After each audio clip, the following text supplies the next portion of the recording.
ஊட்டியில் ஒரு நாள் நான் மறக்க முடியாத ஒரு நிமிடம். இது உண்மையிலேயே நான் ஊட்டிக்கு போனபோது நடந்த ஒரு சம்பவம்.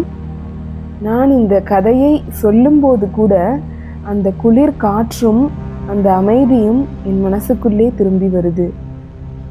அன்று காலை நாங்கள் குடும்பத்தோட ஊட்டி போயிட்டு மசினகுடி வழியாக திரும்பிட்டு இருந்தோம். அப்போ மழை லேசாக தூறல், சாலை முழுக்க மிதமான மூடு பனியாக இருந்தது. சுற்றிலும் அடர்ந்த காடு. எங்களுக்கு பாதை எந்த பக்கம்னு சரியாக தெரியல. அதனால் கூகுள் மேப்பில் எந்த வழியாக போகிறது அப்படின்னு போட்டு பார்த்தோம். அது காட்டின அந்த வழியாக போயிட்டு இருந்தோம்.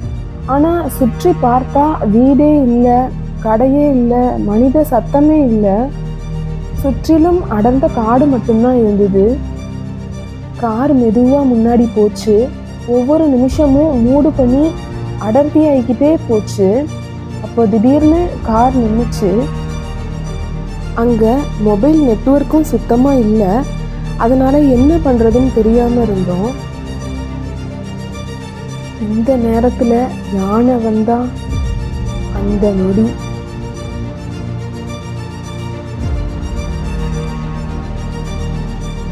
குடும்பத்தில் இருக்க எல்லாரும் ரொம்ப பயத்தில் இருந்தோம்.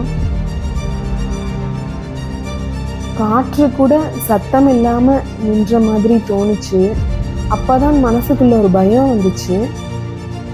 தூரத்தில் ஒரு விசில் சத்தம் கேட்டுச்சு.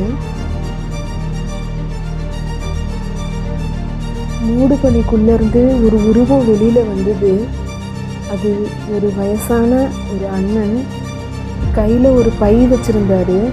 அவர் தேயிலை தோட்டத்துக்கு வேலைக்கு போகிறவர்.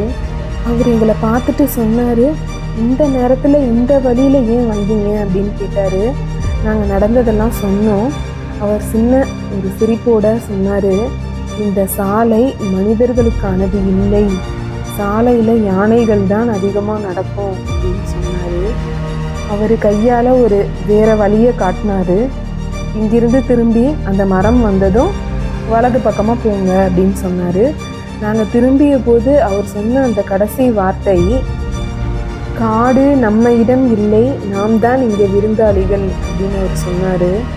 இன்றைக்கும் என் மனசுக்குள்ளே அது ஒலிக்குது. பாதுகாப்பாக நாங்கள் சாலையை அடைஞ்சதுக்கு பிறகு திரும்பி அந்த மூடு பனியை பார்த்தேன். அது அழகாக இருந்துச்சு. ஆனால் ஆபத்தும் அதிலேயே இருந்துச்சு. அன்னைக்கு நான் கற்றுக்கிட்டது ஒன்று தான், டெக்னாலஜி வழி காட்டலாம், ஆனால் அனுபவம்தான் உயிர் காப்பாற்றும். இன்னும் பல நிஜ வாழ்க்கை கதைகள் மற்றும் தமிழ் ஊக்கக் கதைகள் வரப்போகிறது. எனவே மறக்காமல் இந்த ட்ரெடிஷ்னல் டைரி சேனலை சப்ஸ்கிரைப் செய்து கொள்ளுங்கள்.